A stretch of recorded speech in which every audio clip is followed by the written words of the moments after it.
mukha mo. Ang kapal-kapal na mukha mo. Paano mo nagawa sa akin to, ha? Teka! Ano ba, Joy? Sumusobra ka na, ha? Masakit yan. Ano bang nangyayari sa'yo? Tinutoyo ka na naman, ha? Ako pa? Ako pang tinutoyo? Ang kapal mo. Akala mo talagang maitatago mo sa akin ang totoo, ha? Akala mo hindi ko malalaman ang kalokohan mo kasama yung tutor ng pamangkin mo, ha? Ano, ha? Masarap pang kumamot ang ibang babae. Ano bang sinasabi mo? Nagsiselos ka na naman. Di ba sinabi ko na sa'yong kaibigan ko lang yon? Ayan kasi puro ka drama, arte. Kung ano-anong natututunan mo kapapanood sa TV. Sobrang kapal na mukha mo. Alam ko ng lahat. Alam ko lang may nangyari sa inyo ng babaeng yon. O alam mo naman pala eh. Ano bang gusto mong gawin ko? Oo, nabuntis ko si Agatha Joy. O ano, masaya ka na? Alam mo, dapat talaga tapusin na tong walang kwentang relasyon na to eh. Mag-break na tayo. Wisit ka. Lumayas ka nga.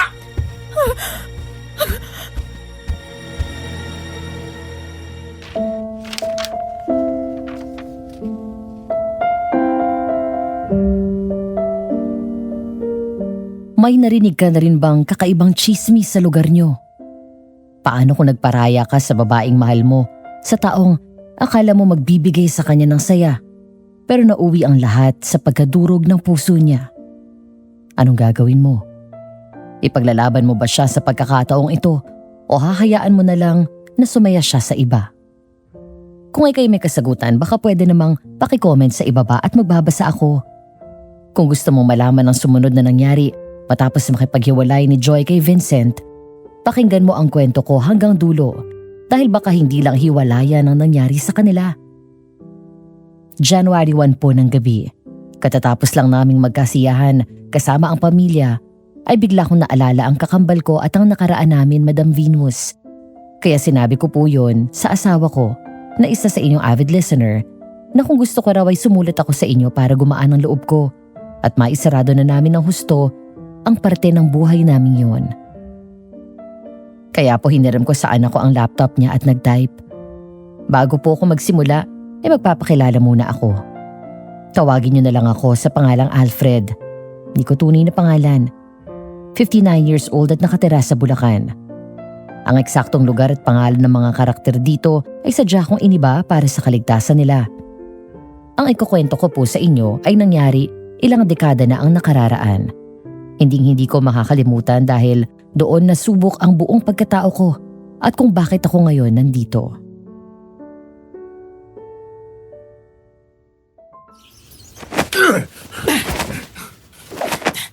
Nasisiraan ka na ba ng ulo? Oo!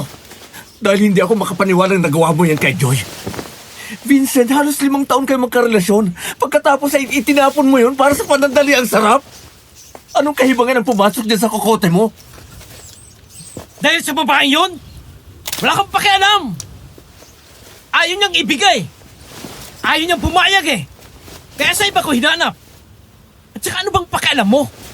Anong pakialam mo sa gagawin ko, ha? Desisyon ko naman yun. Relasyon naman namin ang nasira. Kaya pwede ba bumalik ka na lang sa syudad at tantanan ang pangingialam sa buhay ko? Gago ka talaga. May pakialam ako dahil kaibigan ko si Joy. Niloko mo siya. Eh kasalanan niya yun eh. Tama na yan! Aba, gago ka talaga. Huwag kang mangialam dito, babae. Oh, huwag mong sigawan si Agatha!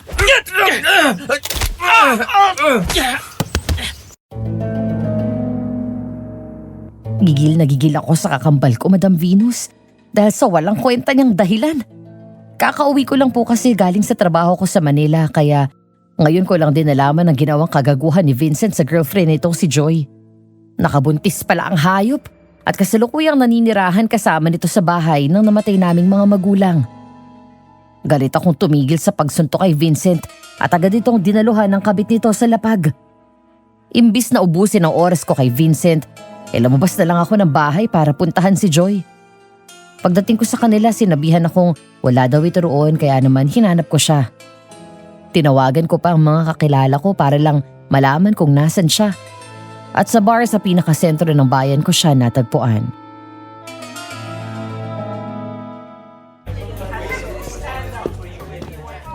Joy, Sandali. Sino ka?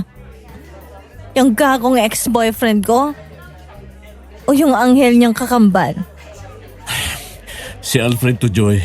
Tama na yan. Lasing ka na. Ang kapal.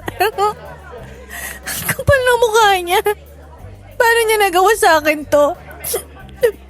Paano niya ako nagawang lokohin? Akala ko mahal niya ako. Mahal bang pinagpapalit sa iba? Ako na ang humihingi ng pasensya para sa kakambal ko, Joy. Hindi ko alam na gaganituin ka lang niya. Gago yung kakambal mo! Gago! Ano bang kulang sa akin? Mabait naman ako, maganda. Pero bakit niya ako niloko? Bakit niya ako pinagpalit sa matandang yon? Hindi ko matanggap, Alfred. Mas matanda pa sa akin yon. Joy, lasing na lasing ka na. Halika, iuuwi na kita para makapagpahinga. Ayaw! Oh, Sobrang sakit. Hindi ko matanggap. Ano ba bang kulang? Binigay ko naman lahat sa kanya. Pagmamahal ko, oras ko, lahat na. Ano? Gusto niya yung katawan ko? Sana sinabi niya. Sana niyaya niya ako magpakasal kasi ibibigay ko naman sa kanya eh. Gusto ko lang ng kasal.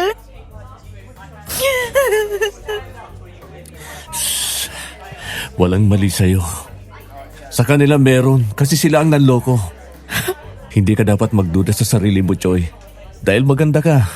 Sa loob o sa labas man. Pasensya ka na kung kailangan mo pang maranasan ang sakit na yan. Hindi ko alam na gaganyanin ka lang ni Vincent. Gagong kapatid mo. Manloloko. Manloloko siya. Niloko niya ako.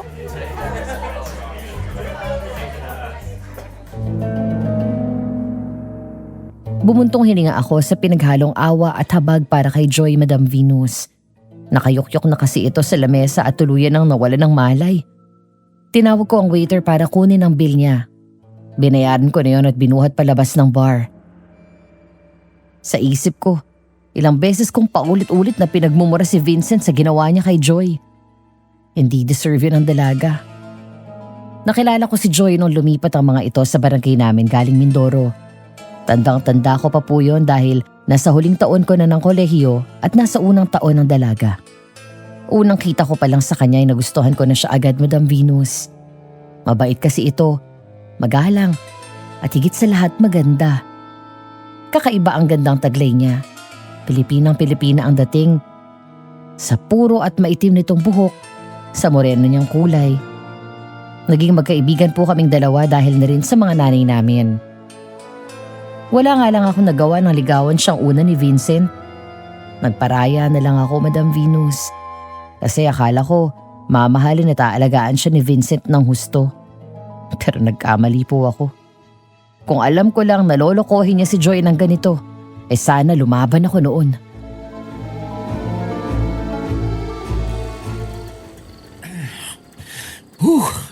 Grabe, bigat mo ha. Niloko niya ako. Oh, niloko ka. Kaya nga matulog ka na. Bukas ay lalabas tayo para malibang ka naman. Bubugbugin ko na lang ulit para sa'yo si Vincent kung gusto mo. Dapat naman sa kanya yun.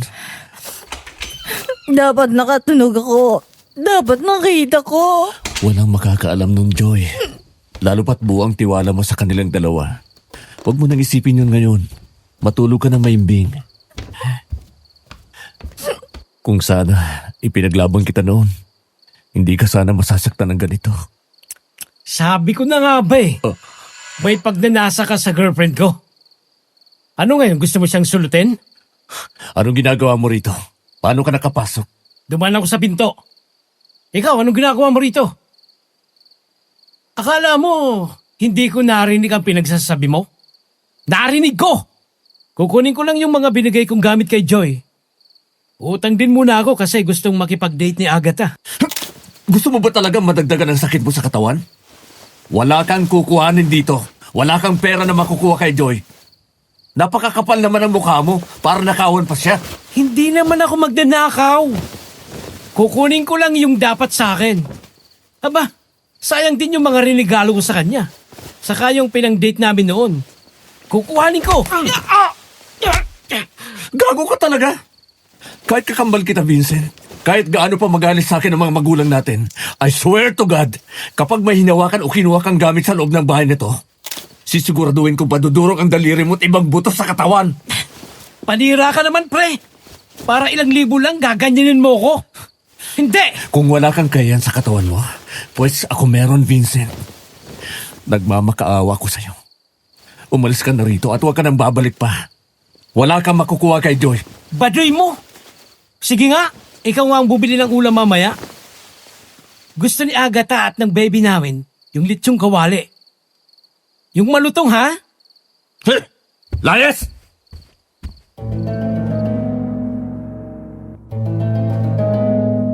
Pinanood kong tumalikod si Vincent at lumabas ng unit bago ako lumakad palapit sa pinto at sinaradong mabuti yun. Hindi ko may iwan ngayon si Joy dahil baka biglang bumalik si Vincent at pagnakawan pa siya. Hindi ko alam kung saan siya kumukuha ng kakapalan ng mukha, Madam Venus. Umupo ako sa mahabang upuan ni Joy sa may gilid at doon nagpa siyang magpahinga. Pumikit lang ako sandali para sana ipahinga yung mga mata ko. Pero napamulat na lang ako nang makarinig ako ng malakas na sigaw. Ano? Ano meron? Bakit? Anong ginagawa mo dito? Joy, gising ka na pala. Sakit ang katawan ko. Anong ginagawa mo dito? Paano ka nakapasok sa loob ng unit ko, ha? Nalaman mo ba yung ginawa sa akin ng walang iya mong kapatid? Niloko niya ako. Alam ko. Kaya humihingi na ako ng pasensya para sa ginawa ng kapatid ko. Hindi ko alam na gagawin niya yun sa'yo eh. Wala naman ang mangyayari kahit ilang beses kang mag-sorry sa akin. Dahil naloko niya na ako. Iniputan na nila ako sa ulo. Kaya pwede ba, umalis ka na. Ayoko makita ang mukha mong yan dahil naaalala ko lang kagaguhan niyang ginawa sa akin. Pero... At sabihin mo dyan sa kapatid mo at kabit niya. Walang nagtatagal sa agaw. Masaya sila ngayon, oo. Pero hindi sila patatahimikin ang konsensya nila. Galit na galit si Joy na tinulak ako palabas ng bahay niya at halos ihambalos na ang pinto sa mukha ko. Napailing ako at malungkot na bumuntong hininga. Sisihin ko man si Vincent sa nangyari, wala na. Galit na rin sa akin si Joy. Laglag ang magkabilang balikat kong naglakad pa uwi sa amin.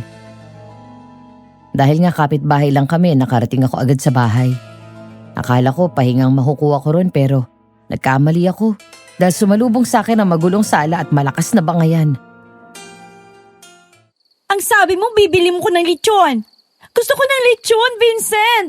Gusto namin ng baby nun. Ipili mo na ako. Akala ko ba mahal mo ko? Agatha, mahal nga kita. Hindi umuwi yung buwisit kong kakambal eh. Hindi rin ako nanalo sa tongits. Anong ipambibili ko? Akala ko ba kukuha ka kay Joy? Hindi naman pwedeng yung ipon ko gastusin natin kasi ang pera ko, akin lang. Ang pera mo ay pera natin. Hindi. Oh, andyan ka na pala. Baka naman may pera ka. Alam mo kasi nagdili si Agatha eh. Gusto ng pamangkin mo ng lechon. Ibili mo muna kaya tapos kapag nagkapera ako, babayaran ko na lang sa'yo. At kailan mo naman ako babayaran? Kapag nagkatrabaho siya, sigurado akong magkakaroon na siya. At kailan yon? Sa lalong madaling panahon. Kapag nakapag-apply na ako. Pero pwede bang pautangin mo muna ako ngayon? Mga 5,000 lang. Tapos bukod na 3,000 para sa pag-apply ko. Kasi alam mo na magastos. Lalo na yung pagpapa-imprenta ng resume ko. Nako, mahal eh. Ang ibibigay ko lang na pera sa'yo ay ang pambayad ng kuryente na ambag ko sa bahay na to. Bukod doon ay wala na. Problema mo yung nabuntis mo at kung saan mo makukuha ang ipapakain sa kanila. Pati sa pagtatrabaho mo. Aba, napakayabang mo ah. Porket ikaw yung may pera. Anong gusto mo ha? Tara, magsuntukan tayo! Vince, ano ka ba naman? Huwag kang ganyan sa kapatid mo. Sige na. Ayoko na ng lechon. Huwag ka nang magalit. Manood na lang tayo ng sine. Wala akong panahon para makipagbasag ulo sa'yo. At ikaw naman, Agatha. Makausap nga kita. Alam mo, na may girlfriend yang si Vincent. Bakit mo pinatulan? Hindi ba alam mong matagal na sila? Huwag mong pagsalitaan ng ganyan ang asawa ko, ha? Shh, shh, tama na. Tama, mahal ko. Alam mo, edukada ka pa namang babae, pero pumatol ka sa kakambal ko. Ibinaba mo ang sarili mo sa pwestong questionin ka ng lahat. Bakit ba?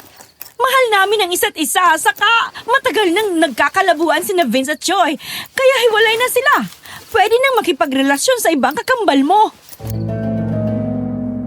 Gusto kong matawa sa sinabi ni Agatha, pero mas pinili ko na lang pong talikuran sila, Madam Venus. Walang saysay ang pakikipagtalo sa mga taong sarado ang isip na kagaya nila. Pagpasok ko sa kwarto ko, nilako mabuti ang pinto at tinignan mabuti ang paligid. Sinigurado ko munang walang nawawala sa gamit ko bago ako lumakad palapit sa may bintana. Doon ko nakita ang bahay ni Joy. Nakasarado ang lahat ng bintana kaya hindi ko makita ang loob nito. Pero dinig na dinig ko naman ang pagbagsak at pagkabasag ng mga gamit doon. Napailing na lang ako, Madam Venus. Madilim na po sa labas nang wala na akong narinig na ingay sa kabilang bahay. Gustong-gusto kong puntahan si Joy at kumustahin, pero alam kong mainit pa ang dugo nito. Mas lalo lang magagalit sa akin yon, kaya hinayaan ko na muna.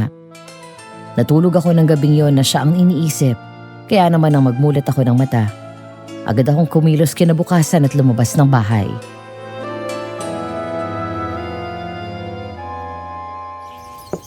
Joy? Joy? Nandiyan ka ba sa loob? Good morning. Gusto sana kitang ayahin kumain sa labas para makapagliwaliw ka. Hello? Joy? Yuhu! Wala na dyan ang babaeng yon. Umalis na siya. Huh? Umalis? Kailan pa? Kaninang umaga. Ewan ko, basta. Nakita ko na lang siyang sumakay ng tricycle na may dalang malaking bag. Ganun ba? Sana nga wag na siyang bumalik. Alam ko namang gusto pa rin niyang agawin sa akin si Vincent. Masyadong inggit sa akin ang babaeng yon. Nagbibiro ka ba? Sa'yo pa talaga may inggit si Joy? Ikaw nga ang nangagaw eh. Ilang taong ka na ulit? 40, di ba? Teacher ka rin ng pamangkin namin. Tapos agawa mong mang-agaw ng nobyo ng ibang babae. Ano ka sa tingin mo? Malinis? Santa? Hindi ako ang unang nagbigay ng motibo. Lumapit sa akin ng kakambal mo dahil kahit may edad na ako, mas mainam ako kaysa kay Joy. Binigay ko lang naman ang hindi kayang ibigay ng babaeng yon. Padaskol akong tinalikuran ni Agatha matapos niya akong irapan at padabog na pumasok sa loob ng bahay. Umiling ako at nalungkot na nilingon ang bahay ni Joy. Napakabigat po sa dibdib, Madam Venus, dahil hindi ko alam kung babalik pa siya rito. Lumipas ang mga araw na nauwi sa linggo at buwan, pero kagaya ng inaasahan ko, walang bumalik na Joy. Malaki na po ang tiyan ni Agatha. 5 buwan na kasi ito. Si Vincent may trabaho paminsan-minsan bilang construction worker sa barangay namin. Bukod doon wala na. Kaya madalas ang gasto sa bahay at pati sa asawa nito ako ang sumasagot kahit ayaw ko. Isang umaga nagising na lang ako dahil sa ingay na nanggagaling sa kabilang bahay. Napabalikos ako ng bangon at sumilip sa may bintana. Nanlaki ang mga mata ko nang makita siya.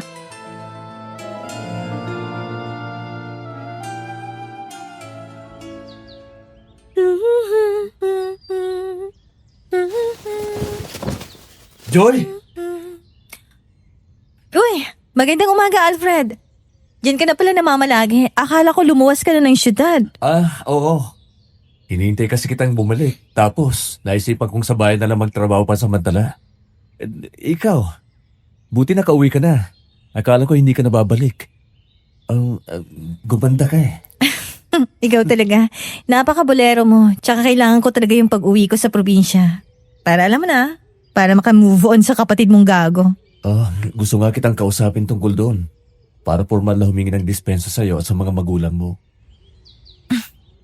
Bakit ikaw ang hihingi ng pasensya kung kakambal mo naman ang nagkamali? Sila ng babae niya. Kaya kung hihingi ka ng tawad para sa kanila, hindi ko rin tatanggapin. Dahil sa gagawin mong yon, parang sinabi mo na ring ayos lang ang ginawa nila. Hindi mo pwedeng akuin ang kasalanang hindi sa'yo.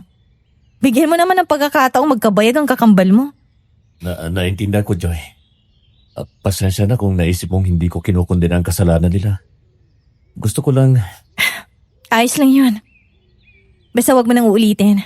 Paano? Papasok na ako sa bahay. Kailangan ko pang linisin ang mga gamit ko dahil naalikabukan. Sige. Natutuwa akong makita ka ulit. Ako rin. Hindi ko napigilan ang paglawak ng ngiti ko kahit nawala na sa labas si Joy, Madam Venus. Nakakatuwang bumalik na siya. Dahil doon, may stock tuloy ako ng saya para sa buong araw. Para bang nagkaroon ako ng extra energy. Napansin yun ni na Vincent at Agatha nang sabay-sabay kaming kumain ng almusal ng umagang yon. Oh, bakit ganyan ka makangiti? Siguro may dinidate ka na, no? Oo nga. Siguro kasi alam mo na ngayon yung check-up ko, no? Sabi ni doktora, pwede na raw malaman kung babae o lalaki ang bata sa tiyan ko. Sasama ka ba sa amin mamaya? Pwede bang siya na lang sumama sa'yo mamaya? Alam mo namang may lakad ako kasama yung tropa sa kabilang barangay mamayang gabi. Vince, pang ilang check-up ko na to na kung di ako mag-isa, si Alfred ang papasamahin mo sa akin? Kailan ka kaya makakasama? Kapag manganganak na ako? Pwede ba? Tigilan mo nga yung kangangalngal mo sa akin. Buti nga nakakapagpa-check up ka pa. Kung ako nga lang masusunod sa center na lang kita datalhin. Alis na nga ako. Makalayas nga dito, buwiset! Buwisit talaga yung kapatid mo, Alfred. Walang paninindigan. Ano bang aasahan mo? Nga pala. Pasensya na agad pero hindi kita masasamaan mamaya sa check-up mo. Marami akong trabaho sa opisina. Magpasama ka na lang siguro sa kapatid o kaya nanay mo. Ano pa nga ba? Ganun naman palagi. Nakakainis. Imbis na maipit sa drama ni Agatha, nagmamadali akong nagpaalam sa kanya at lumakad na. Paglabas ko ng gate namin, nakita ko si Joy na nag-aabang din ng sasakyan sa tapat ng bahay niya. Lumakad ako palapit sa kanya. Uy! Good morning ulit. Alfred, aalis ka na? Oo. Ikaw, saan ka ngayon? Mamimili lang muna ako. Nag-aaway ba yung dalawa? Sorry, nakita ko kasi nagmamadaling lumabas at nagdadabog si Vincent kanina. Oo. Ayaw kasing samahan si Agatha sa check-up niya, kaya ayun, nag-aalis si Agatha. Ano pa nga bang inaasahan? Akala ba kasi nila magiging masayang pagsasama ng mga galing sa agaw? Never. Ayun na pala yung sasakyan ko. Mauna na ako Ingat! Ako naman ay bumalik sa tapat ng gate namin at inilabas ang motor ko. Pagkatapos ay sumakay ako ron at pumasok na sa trabaho. Buong araw akong nagsipag at hindi mahintay na mag-uwian, Madam Venus. Kaya pagsapit ng 5:00 ng hapon, nasa labas na ako ng opisina at naghahanda na ulit umuwi. Oh, nandiyan ka na pala. Anong ginagawa mo rito sa labas, Agatha? Mahabog na. Kumusta ang check-up mo? Okay naman. Sabi ng doktor, healthy si baby. Hinihintay ko lang ang magaling mong kakambal dahil hanggang ngayon, wala pa. Ayan na pala siya eh. At bakit niya kasama ang malanding yon? Hoy! Napakalandi mo! Ano? Aagawin mo sa akin si Vincent? Ang landi-landi mo! Hindi mo ba alam na magkakaanak na kami? Ano ba, nasasaktan ako? Tigilan mo nga ako! Teka, Agatha. Bitawan niyo ang aking satsisa. Tigilan mo si Joy. Ano ba, Agatha? Ang landi-landi mo! Ang landi mo! Aagawin mo sa akin si Vincent!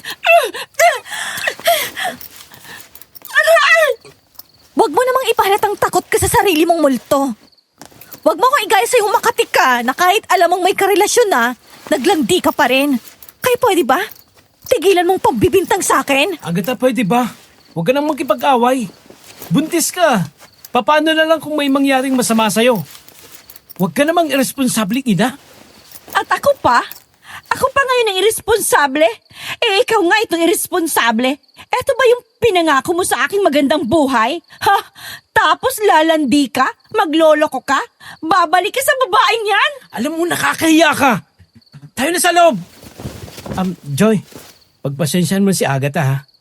Buntis kasi kaya medyo magulang isip. Alika nga sa loob. Nakakahiya ka. Ako pa talagang nakakahiya. Ako pa? Ang kapal-kapal ng mukha mo. Bitiwan mo nga ako. Nasasaktan ako. Nakasunod ang tingin ko sa kanilang dalawa na papasok sa bahay at napailing. Nag-aalala kong nilingon si Joy. Lumapit ako sa kanya at tinulungan siyang hawiin ang buhok niyang magulo. Sorry kay Agatha. Ayan ka na naman. Ikaw na naman ang humihingi ng pasensya para sa kanila. Pero hindi ko siya mapapatawad. Yung kabaliwan niyang bilas mo. Alam mo, napaka-insecure niya eh. Buti nga dahil karma niya yan. Makaalis na nga. Teka, pero bakit kayo magkasama ni Vincent? Nagkaayos na kayo? Talaga ba? Pati ba naman ikaw? Oh. Hindi kami nagkaayos, nagkasabay lang. Diyan ka na nga. Hindi naman sa ganoon, pero... Tigilan mo na ako. Inis akong tinalikuran ni Joy, Madam Venus, bago ito pumasok sa bahay niya. Malakas ako napabuntong hininga. Gustuhin ko mang sisihin sila Vincent, na wala naman ako magagawa. Pumasok na lang ako sa bahay namin at naglinis ng katawan. Kumiga ako sa kama habang nakatingin sa labas ng bintana. Narinig ko pa rin nag-aaway sila Vincent at Agatha sa kabilang kwarto. Hindi ko na nga alam kung anong oras sila natapos dahil nakatulugan ko rin ang pag-aaway nila. Nagising na lang ako sa kalagitnaan ng gabi dahil sa kaluskos at kakaibang tunog. Pagmulat ko at tumingin sa paligid ko, hinanap ko kung saan nanggagaling ang ingay na yun. Pero ibang narinig ko.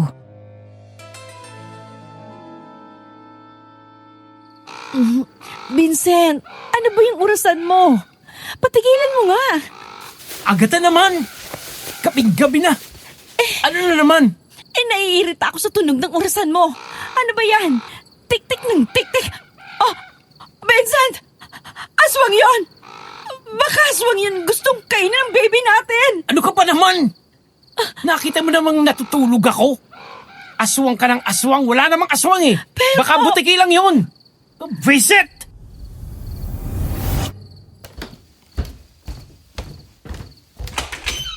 Oh, bakit Agatha? Pwede bang humingi ng pabor? Pakisilip naman yung bintana namin kung may tao o aswang kasi natatakot ako. Bakit? Ano bang nangyari? May narinig kasi akong tik-tik na tunog. Alam mo naman yung sabi-sabi ng matatanda, kapag daw malakas ang tunog ng tik-tik nasa malayo. Pero kapag mahina, ibig sabihin ay nasa malapit lang. Sobrang hina ng narinig ko. Natatakot ako para sa baby ko. Ayaw naman bumangon ni Vincent, kaya ikaw na lang ang nilapitan ko. Sige, pero pagkatapos ito ay bumalik ka na ulit sa kwarto nyo, ha? Wala naman ako nakikita ang kakaiba, Agatha. Baka naman kulibig lang yun. Isarado mo na lang ang bintana sa kwarto nyo kung natatakot ka. Sige. Pero, pwedeng i-check mo rin sa kwarto namin? Hindi talaga ako napapalagay, Alfred. Siya. Tayo na. Mukhang nakahinga naman ang maluwag si Agatha nang pumayag ako. Nagpunta kami sa kwarto nila. Nakita ko si Vincent na sobrang lalim ng tulog habang yung asawa niya takot na takot. Sumilip din ako sa labas ng bintana nila. Pero nang wala naman ako makita ay sinarado ko ang bintana at saka lumabas para bumalik sa pagtulog. Kinabukasan, balisa at maitim ang ilalim ng mata ng babae. Maglagay kaya tayo ng bawang sa bintana. Agatha, mukha ka namang baliw eh. Alam mo namang walang aswang-aswang. Edukada ka pa naman, nagpapaniwala ka sa ganyan. Kasi. Tigilan mo nga ako, Agatha. Malapit ka na bang mabaliw, ha? Alfred, tol, kain na. Tapos pwede bang pautang muna kasi pupunta ako sa kabilang bayan. Kailangan ko ng pera eh. Ba't di mo sinabi sa akin? Anong oras ka na nun makakauwi? Magbubunga ka na naman kasi kaya hindi ko sinabi sa'yo. Baka 1 linggo ako doon. Dahil may trabaho ako. Kaya kayo muna dito sa bahay ha. Kapag na-regular ako doon, baka lumipat na tayo kapag nagkataon. Ganun ba? Mabuti naman. O siya, ako na lang magbibigay sa'yo ng pera para hindi na maabala si Alfred. Siya naman ang gagastos dito sa bahay kapag umalis ka. Bahala ka. Basta kailangan malaki para tumagal sa akin doon. Mabuti naman. At naisipan mo magtrabaho ng maayos ngayon, Vincent. Magkakapag-ipon na rin kayo para sa panganganak ni Agatha. Sige lang. Kukuha na ako ng pera sa wallet mo, Agatha. Alis na ako. Ha? O sige, mahal kita. Ingat ka. Hindi na sinagot ni Vincent ang huling sinabi ni Agatha at tumalikod na lang sa amin. Napailing ako. Napakaloko talaga ng kakambal ko na yun. Iniisip ko na lang na sana nga magbago na ng tuluyan dahil naawa ako sa magiging anak nila. Lumakad ako palapit sa may bintana at nakitang nagdidilig sa bakuran nila si Joy. Agad akong lumabas at lumapit. Oy, good morning. Good morning. Aga natin ah. Palagi naman. Ikaw ang maaga ngayon, saka parang mas gumanda ka. Iba yung puti mo ngayon. Grabe rin ha, tagpakulay ka ng buhok. Napansin kong mas umitim at humaba. Ano ka ba naman, Alfred? Bola ba yan o ano? Kapag nanligaw ka sa babae, wag mong sabihin ganyan ka poporma. Ano? Nagsasabi lang naman ako ng totoo. Mas gumanda ka ngayon.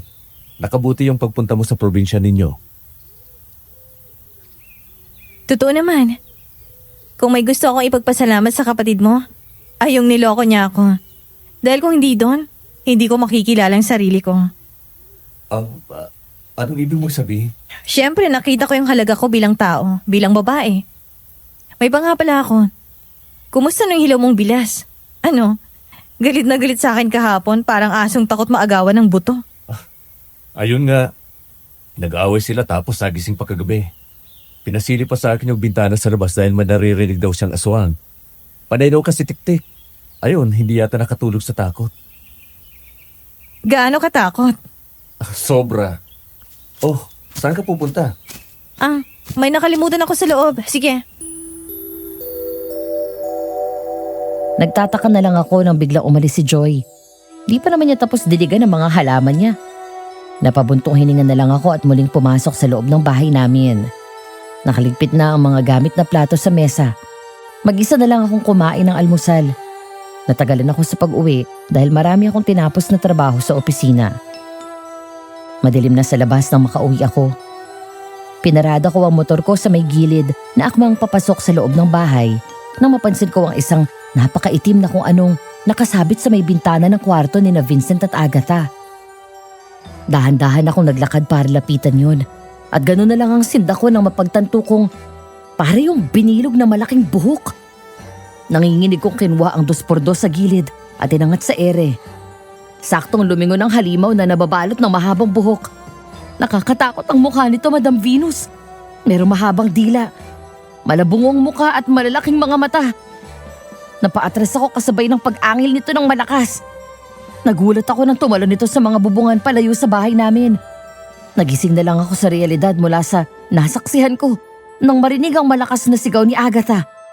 Nabitawan ko ang kahoy at patakbong pinuntahan ng babae. Tulong! Tulungan niyo ko! Ang baby ko! Oh, Agatha? Alfred! Tulungan mo ko! Ang sakit ng tiyan ko! Dinudugo ka na.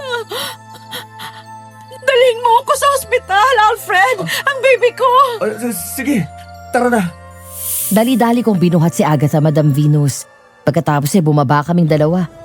Agad kaming lumabas sa kalsada at naghanap ng masasakyang tricycle. Sakto habang naghihintay at natataranta kami, napalingon ako sa bahay ni Joy.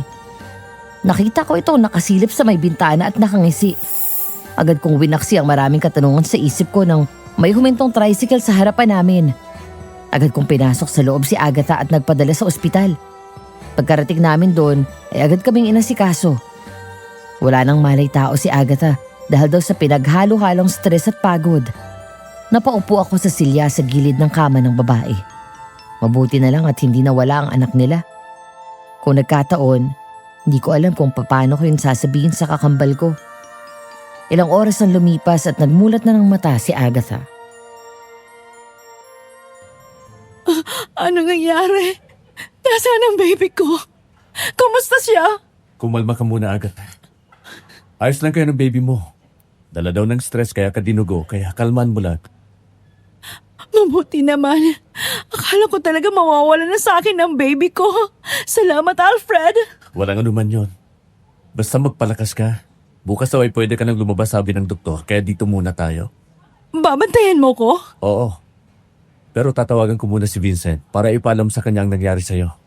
Maiwan muna kita dito, ha. Babalik na lang ako mamaya.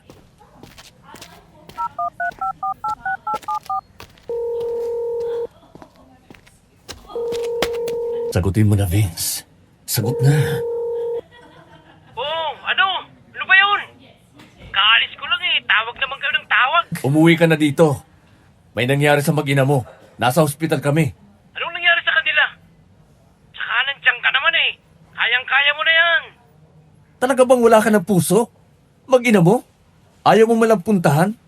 Paano kung may nangyari sa kanila? Iset. Okay, sige. Sa makalawa, uuwi ako. Basta ikaw na muna dyan, ha?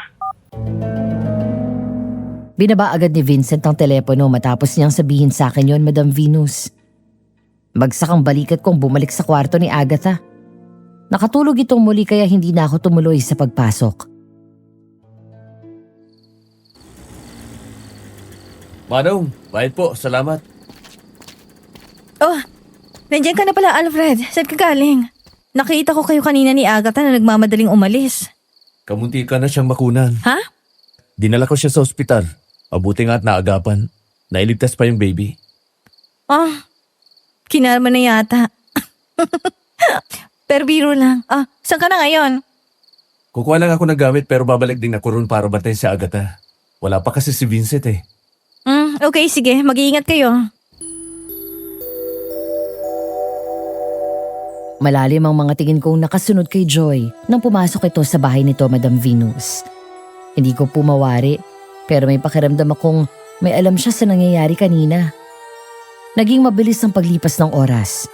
Nakauwi na si Agatha sa bahay pero walang Vincent na dumating. Kaya tuwing gabi, wala akong magawa kundi samahan si Agatha sa kanilang silid para may magbantay dito. Sa lapag ako natutulog samantalang ito naman sa kama. Salamat talaga, Alfred. Alam ko namang medyo masyado na tong hinihiling ko sa'yo na dito ka matulog. Ayos lang yun. Ang importante naman ay maging ligtas kayong dalawa. Magpahinga ka na at bukas tatawag ako kay Vincent. Hindi naman sigurado kung sasagot ang lalaking yon. Mabuti ka pa. Kahit hindi mo anak itong pinagbubuntis ko ay palagi kang nandyan. Hindi ka tulad ng kapatid mo na palaging absent. Huwag mo nang itindihin yun. Ang alalahanin mo ngayon ay ang kaligtasan ninyo. Alfred, may sasabihin ako sa'yo. Huh? Pero sana ay huwag mong isiping nababaliw na ako. Huh? Noong gabing sinugod mo ako sa hospital, bago yun, may nakita kasi akong mahabang dila na lumalabas sa may bintana. Hindi ko alam kung namamalikmata lang ako pero para din akong nakakita ng mapupulang mata sa bintana. Saan mo nakita? Dahan-dahang tumaas ang braso ni Agatha at marahang itinuro ang bintana. Eksaktong pwesto kung saan ko rin nakita ang halimaw na nababalutan ng buhok. Ibig sabihin lang, aswang talaga ang nakita kong yun.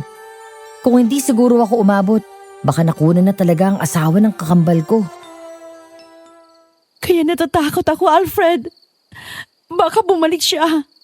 Wala akong ibang makakasama. Huwag kang mag-alala, Agatha. Hindi naman niya kayo masasaktan. Kabilugan na ng buwan sa susunod na gabi, Alfred. Natatakot talaga Nandito ako. naman Pauwiin ko na rin si Vincent. Matulog ka na. Salamat. Huwag kang aalis, ha? Tinanguan ko siya at nahiga na sa pwesto ko. Patalikod akong humiga paharap sa may bintana. Ilang minuto rin ako nakatingin doon bago mariing pumikit. Lumipas sa mga oras, mas lumalim ang gabi. Kasabay ng pag-ihip ng malamig na hangin, Bigla kong naramdaman na parang nababasa ang aking braso. Idinilad ko ang aking mga mata at tiningnan yun. Hinawakan ko at kamuntikan ng maduwal sa mabahong amoy nito. Malapot din ito at parang nagkukulay abo na. Nag-angat ako ng tingin para hanapin ang pinanggalingan nun at ganun na lang ang sindak at panlalaki ng aking mga mata nang makita ng malapitan ng aswang. Mahaba ang dila nito patungo sa kama. Nakakapit sa railings ng bintana ang aswang at diretsyong nakatingin kay Agatha. Mabilis akong napaatras dahilan para magulat ang aswang. Malakas niya akong inangilan at sinubukang abutin gamit ang mahahaba niyang kuko pero nakaatras ako agad. Nagising naman si Agatha dahil sa ingay ko at malakas na napasigaw nang makita ang aswang. Mabilis akong tumayo at kinuha ang pinakamalapit na matigas na bagay na nahawakan ko. Hinampas ko ito sa bintana. Mas nagalit ang aswang pero katulad noong nakaraang gabi, umalis din ito. Tumakbo ako papunta sa bintana. Nakita ko itong sumuot sa madilim na parte. Ano yun? Ano yun? Hindi ko alam. Aswang, Alfred! Aswang yun! Hindi ba? Nakita mo rin? Hindi ako nababaliw! Oo. Nakita ko, Agatha. Katulad mo, hindi rin ako makapaniwala. Nakakagulat ang nakita natin yun. Sino yung aswang? Sino siya? Siguro si Joy yun. Siya lang naman ang may galit sa akin. Siguro pinakulam niya tayo. Siguro sinidya niya yun. Agatha, naririnig mo ba ang sarili mo? Normal na tao si Joy. Saka sa siya makakahanap ng aswang para kontratahing takutin ka. Mag-isip ka nga ng maayos. Huwag mong ituro ang inosente. Kayo na nga may ginawang masama sa kanya, ikaw pa ang may ganang mambintang. Bakit? Totoo naman Nangyari lang naman ito nung bumalik siya. Malay natin. Hindi siya yun, Agatha. Sige, para mapanatag ka, aalis muna ako ha. Titignan ko si Joy. Sa lakas ng sigaw mo kagabi ay nagising mo siya sigurado. Sa gawin din ng bahay niya nakita kong naglaho ang aswang kagabi. Ano? Uunahin mo pa siya? Ako tong buntis at muntik na makainan ng anak. Agatha, hindi naman ako tatay niyan para hindi lumayo sa'yo at protektan ka. Magpahinga ka muna at lalo pang wala kang tulog. Sigurado akong napagod ka. Tapos hintayin mo si Vincent dahil pinauwi ko na siya ngayon. Sigurado akong nasa biyaya na yun dahil pinilit kong umuwi. Pero... Bago pa matapos ni Agatha ang sasabihin niya, lumabas na ako agad ng bahay. Tinakbo ko ang kabilang bahay. Nagmamadali kong kinatok ang pintuan ni Joy. Lumalakas kada minuto, lumilipas na wala ito. Sandali! Sino ba yan? Joy, Alfred? anong nangyari sa'yo? Bakit hinangina ka? Namumutla ka pa Wala ito. Bakit ka ba nandito? Umuwi ka na nga. May nakita akong aswang kagabi. Sinubukan kainin ng anak ni Agatha. Tapos nakita ko siyang tumakbo papunta sa dilim dito pagawi sa bahay mo. Kaya nag-aalala ako sa'yo. Ha? Anong nangyari? Dumudugo ang ilog mo. Hindi ko alam. Joy, Nahihilo ako. Nagugutom ako. dadalhin na lang kita sa ospital. Ano bang ginagawa mo sa buhay mo? Alfred, mabango ka. Mabango. Nagugutom ako. Joy! Gumising ka! Nag-aalalang tumingin ako sa paligid at nagulat nang makita kung gaano kagulo ang bahay ni Joy. Bumaba ang tingin ko sa dalaga. Naguguluhan ako't maraming tanong pero sinarili ko muna. Hiniga ako sa mahabang upuan niya si Joy at nagtungo sa kusina para inspeksyonin ang kalat doon. Nakita ko ang iba't ibang klaseng pagkain niluto pero napanis na lang. Halos lahat mukhang hindi naman nabawasan. Merong mga chichirya pero nagtapon sa sahig. Binuksan ko ang ref niya. Napataas lalo ang kilay ko nang makita kung gaano karaming pagkain nandun. Yung iba sariwa pa. Nakabukas na at may mga kagat. Bumuntong hininga ako at muling tinignan ng walang malay na babae sa sala. Hindi ko alam kung anong nangyayari sa'yo, Joy. Pero sana maging maayos ka na.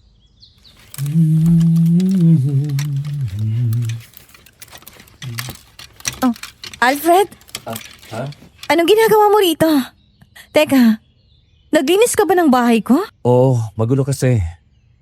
Alam ko namang hindi ka ganito. Kaya siguradong may problema kang pinagdadaanan. Teka. Umupo ka muna. Gusto mo bang kumain? Ano? Nahihilo ka pa? Pwede ka dalhin sa ospital. Ayos na ako. Medyo napagod lang talaga kahapon. Salamat sa paglilinis mo sa bahay ko, ha.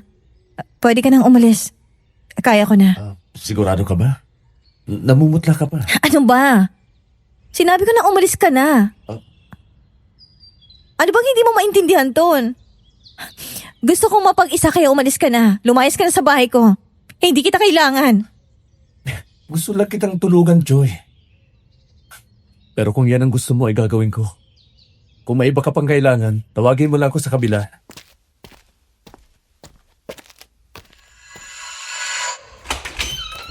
Oh, andyan ka na pala, pre. May inuwi akong ulam. Inihaw na manok. Nasa mesa. Kain na. Nakabali kasi ako sa amo ko kaya ayan oh. Mabuti naman at umuwi ka na. Alam mo ba ang pinagdaanan namin kagabi ng asawa mo? Bakit hindi ka umuwi agad nung sinabi ko? Bakit ilang araw pang hinintay mo?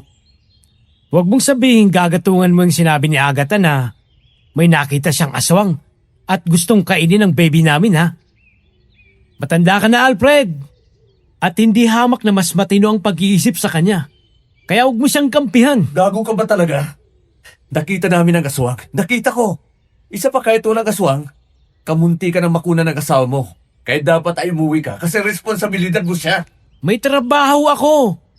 Tsaka buti nga umuwi pa ako. Kung pwede nga lang, alis na ako dito. Hindi ko naman sigurado kung sa akin ba talaga yung pinagbubuntis niya. Napakagago mo. Walang hiya ka. Ano bang ipinagmamalaki mo ha? Walang hiya ka rin eh. Siguro type mo si Agatha kaya kaganyan. Huwag mo ko ituloy sa'yong walang respeto sa sarili. Vincent, nagagalit ako dahil kung umasta ka para ka walang responsibilidad. Magkakaanak ka na. At anong katagal niyang pumasok sa isip mo para isipin hindi sa'yo ang pinagbubuntis ni Agatha? Ano? Iniisip mong hindi sa'yo tong anak natin? Agatha? Ikaw lang ang pinagbigyan ko ng sarili ko, Vincent! Pag-usapan yung dalawa yan dahil wala akong balak pumagitan sa inyo.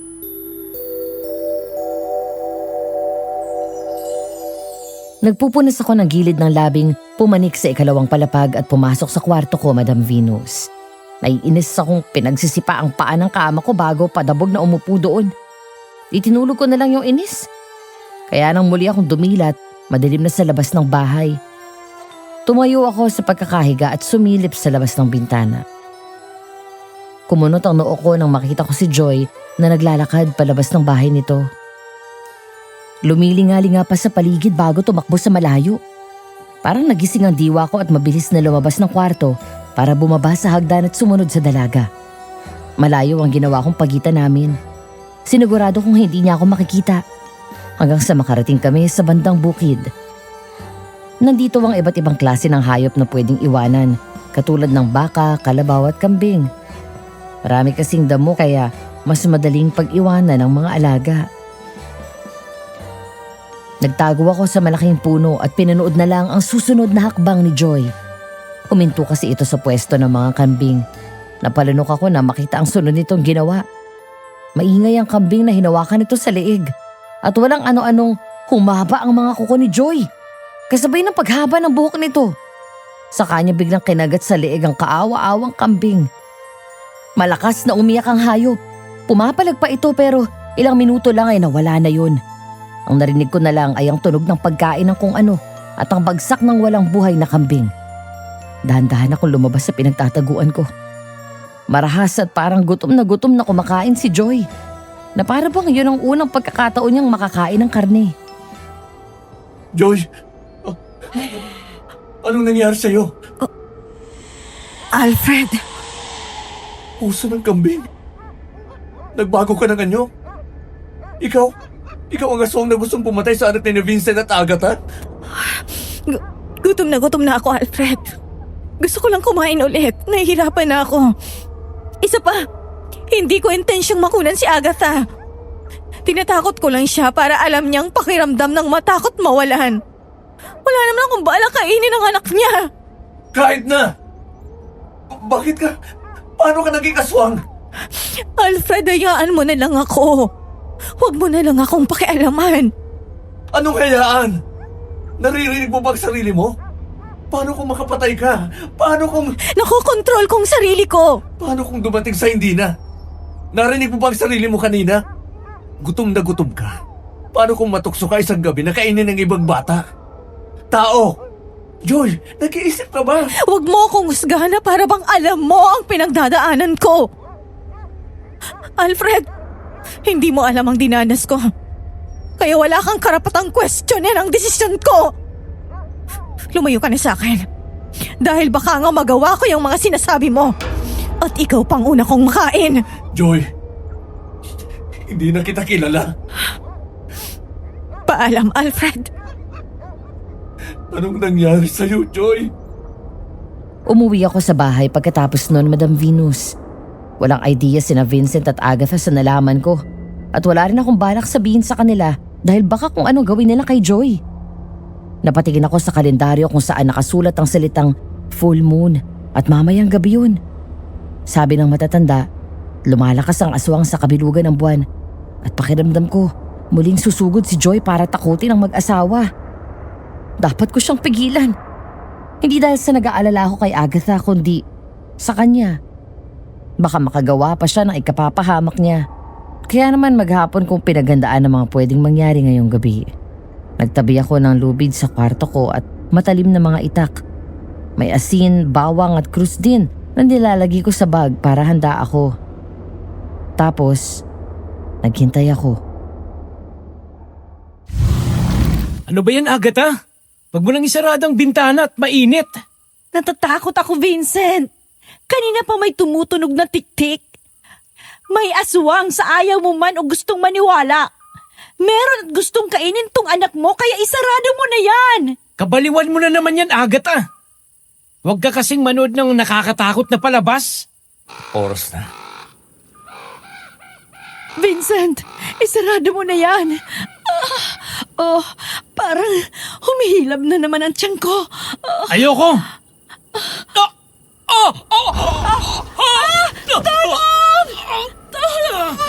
Pagkain!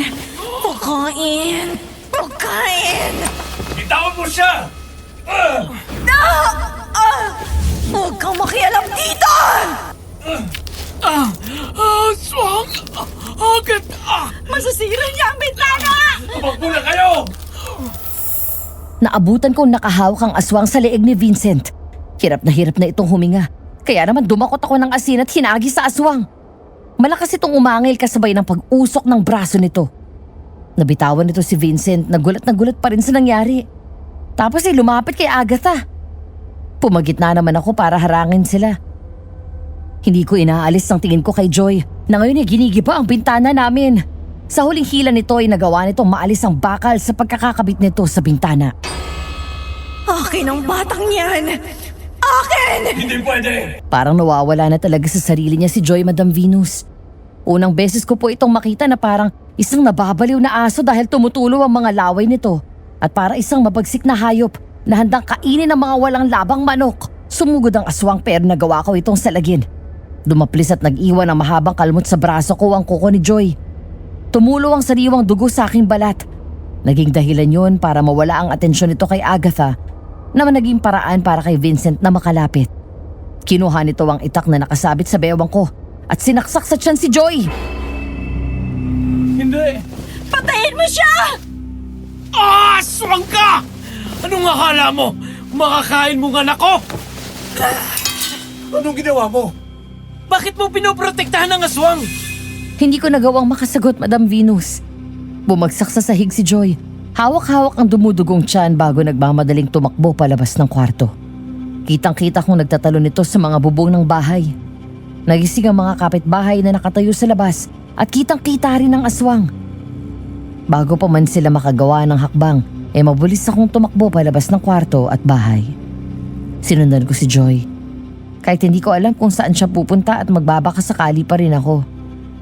Sa gubat kung saan madalas kami noon maghanap ng mangga, doon ko siya natagpuan. Nangihina, walang saplot, nakasalo sa dumudugong tiyan. Lumuluha itong tumingin sa akin. Kitang-kita ko ang takot sa mga mata niya. Naiiyak kong tinaas ang dalawa kong kamay at marahang naglakad palapit sa kanya. Lumuhod ako at tinignan ang lagay niya. Hindi ko alam. Hindi ko sinasadya. Hindi ko alam ang nangyari sa akin. Joy, anong nangyari sa'yo? Hindi ko alam. Hindi ko ginusto, Alfred. Tatakutin ko lang dapat sila. Hanggang dun lang kasi nasaktan ako. Gusto ko lang gumanti.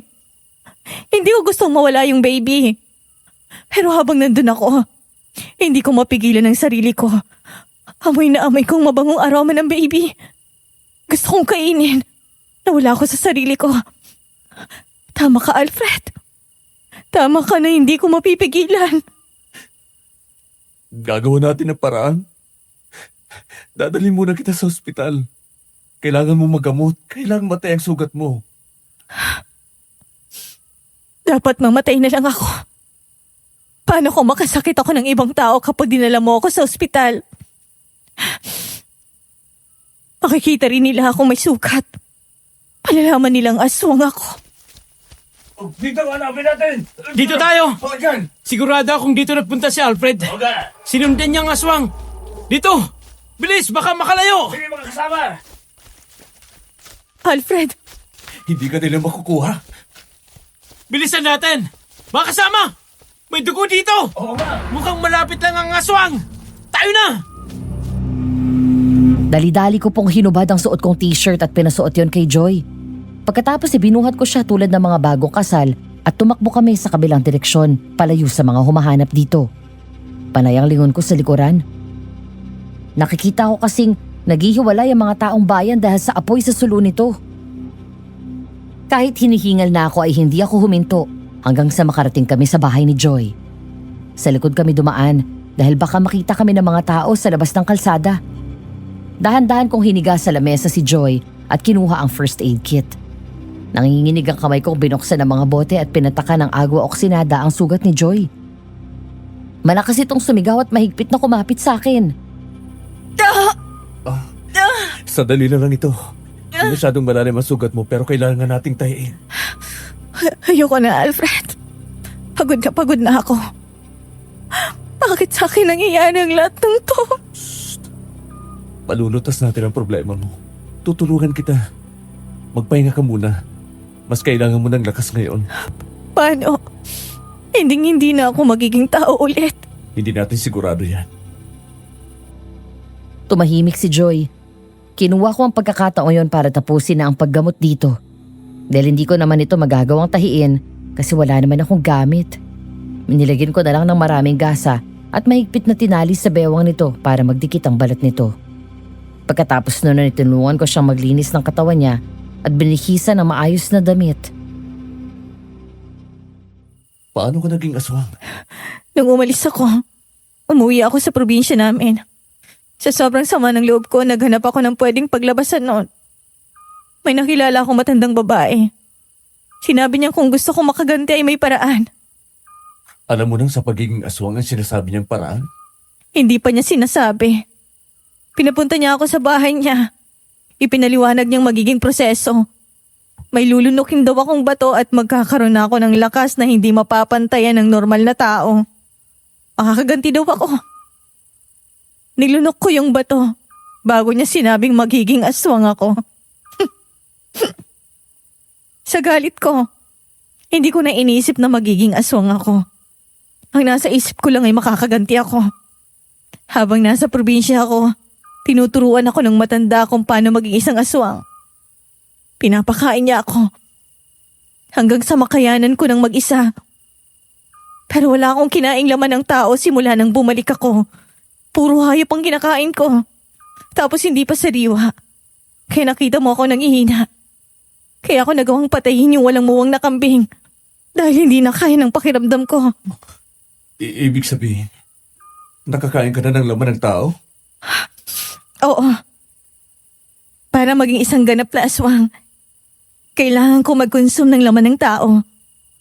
Pero hindi na nasundan yon.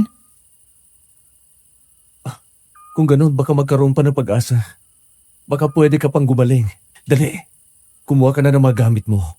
Uuwi lang din ako sa bahay para mag-impake pagkatapos ay aalis tayo. Saan tayo pupunta?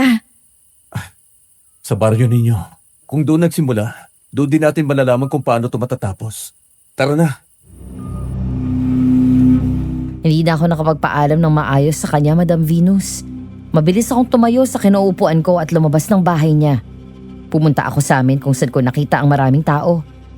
Sumalubong sa akin sina Vincent at Agatha. Alfred, nakita mo na ba ang aswang? Nasaan? May pinatay pala ang hayop na yun na isang kambing ni Mang Telmo. Kailangan kong umalis, Vincent. Kailangan umuwi ni Joy sa probinsya nila. Anong ibig mong sabihin? Aalis ka kahit munti ka nang mamatay ang pamangkin mo? Ba't ba inuuna mo pa ang ibang tao kaysa sa pamilya mo? Bakit ko kayo iintindihin, Vincent? Kaya na ninyo ang mga sarili ninyo. Si Joy hindi. At isa pa, hindi mangyari ang lahat ng ito sa'yo kung di ka nang loko ng dalawang babae. Problema nyo ayusin nyo, kaya pwede ba lumayo ka sa akin bago kita masapak?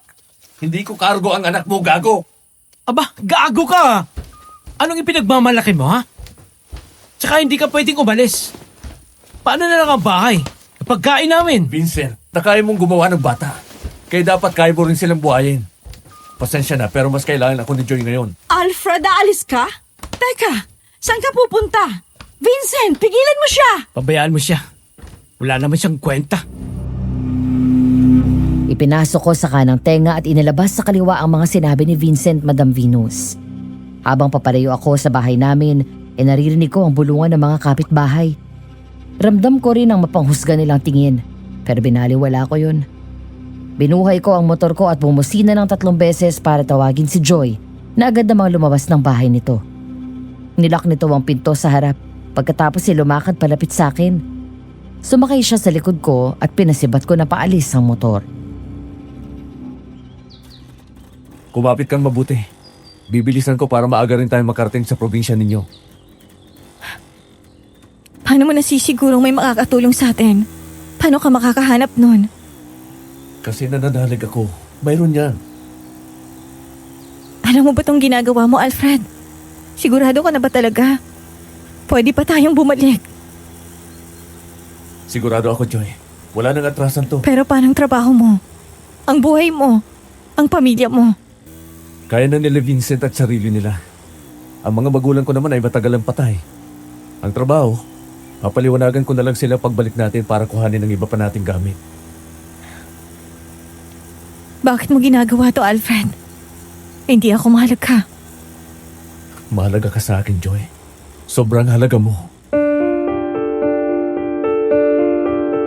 Nakita ko ang natigilang reaksyon ni Joy sa salamin sa gilid ko, Madam Venus. Tumulo ang mga luha nito at mariing pumikit bago mahigpit na yumakap sa bewang ko. Maliit akong umiti at mas binilisan ang pagmamaneho. Mahigit sa 6 na oras din ang tinagal ng biyahe namin para makauwi lang sa Mindoro. Pinatunog ko ang leeg ko at nagunat ng katawan habang nakatingin sa malawak na palayan. Nasa lumang bahay na kami nila Joy. Maliit lang naman ito pero payapa. Tahimik dahil sa ang susunod na kapitbahay ay 5 metro pa ang layo. May malapit ditong talipapa. Pwedeng lakarin para may makain tayo ngayong gabi. Sige, punta natin. Bukas, punta natin ang sinasabi mong matandang nagbigay sa'yo ng bato na yan. Tatanungin natin kung paano yun maaalis sa'yo. Paano kung wala na talagang paraan? Saka na natin itindihin yun. Ang mabuti pa, ay umalis na tayo para hindi tayo abutan ng dilim sa labas. Tumango si Joy. Tahimik kaming lumabas ng bahay para pumunta sa talipapa na sinasabi nito. Bumili lang kami ng ilang kailangang bagay sa bahay at saka mga pagkain pwedeng iniimbak at lutong ulam. Binilan ko rin ng sariwang karne si Joy dahil alam kong hindi tatanggapin ng katawan niya ang lutong ulam. Pagkatapos noon ay umuwi na rin kami para magpahinga. Kinabukasan, mabilis kaming kumilos. Dinala ako ni Joy sa bahay ng matanda. Inilibot ko ang tingin ko sa paligid. Nasa masukal na parte kami ng gubat. May ilang liwanag lang na pumapasok dahil sobrang kapal ng dahon doon ng mga naglalakihang puno. Malapit na ba tayo? Oo, konting lakad na lang. Salamat sa pagsama sa akin dito, ha. Alam ko namang wala kang kinalaman dito pero nandito ka pa rin. Wala yun. Ang mahalaga ay umayos ka at bumalik ka sa dati. Sana nga. Kasi ayoko nang maging aswang. Naisip ko na hindi worth it lahat ng binigay ko para sa paghihiganti. Hindi worth it itong kapangyarihan ko kung habang buhay din akong maghihirap. Masaya akong na-realize mo yun, Joy. Sino kayo? At anong ginagawa ninyo sa lupa ko? Huh. Siya yung nagbigay sa akin ng kapangyarihan, Alfred. Tinignan ko mabuti ang matandang nasa itaas namin, Madam Venus. May mahabang balbas, buhok na kulay puti na lahat. Payat ang pangangatawan at may malalim na mga mata. Napalunok ako, tinago sa likuran ko si Joy. Pinilit kong tinapangan ang loob. Kayo ba ang dahilan kung bakit naging aswang si Joy? Siya nga yun. Sinabi ko na sa'yo. Ako nga. Ikaw babae. Bumalik ka ba para magpanagdag ng kapangyarihan? O dinala mo ang lalaki ito para gawin ding isang aswang na katulad mo? Hindi kami narito para doon. Gusto kong alisin mo na ang pagiging aswang niya. Alam ko may paraan pa para maging tao siya. Isa kang hangal! Sino ka sa tingin mo para utusan ako? Umalis na kayo rito bago ko kayo ipakain sa alaga kong aso. Pakiusap, Mang Digo. Ayoko na pong maging aswang. Gusto ko na pong maging normal na tao ulit. Alisin niyo na po sa akin ang bato. Hindi na maalis sa iyo ang supang yan, Joy! At ayokong alisin! Anong pwede namin gawin para maalis ang pagiging aswang niya? Bakit? Gagawin niyo lahat? Lahat! Oo! Gagawin ko! Basta siguraduhin mong magiging tao siya ulit! Hindi natin sigurado kung totoo ang sinasabi niya. Paano kung nagsisinungaling siya? Anong gagawin natin? Mas mabuti na magbakasakali. Paano kung kaya niya talagang alisin yung pagiging aswang mo? Ano ang kailangan namin gawin? Kailangan niyong patayin ang lalaking nakatira sa gilid ng ilog. Kailangan niyang mamatay. Kailangan ninyong dalhin ang puso niya sa akin. Pagkatapos ay aalisin ko ang bato sa loob niya. Gagawin ko! Alfred! Mabuti! Abangan ko ang puso ng lalaki yon mamayang hating gabi. Nagkatinginan kami ni Joy matapos maglaho na parang bula ng matandang lalaki. Tahimik kami. Pero sigurado akong maraming gustong sabihin si Joy sa akin, pero pinigilan niya ang sarili. Huminga ako ng malalim at saka hinawakan ng braso niya. Magkasabay kaming lumabas ng gubat at hinanap ang ilog para makita na ang lalaking sinasabi nito. Sinundan namin ang tunog ng tubig hanggang sa makarating kami sa destinasyon namin. Nagtago kami sa likod ng malaking puno. Tinignan ko ang isang simpleng kubo sa gilid namin. Sigurado ka ba sa gagawin mo?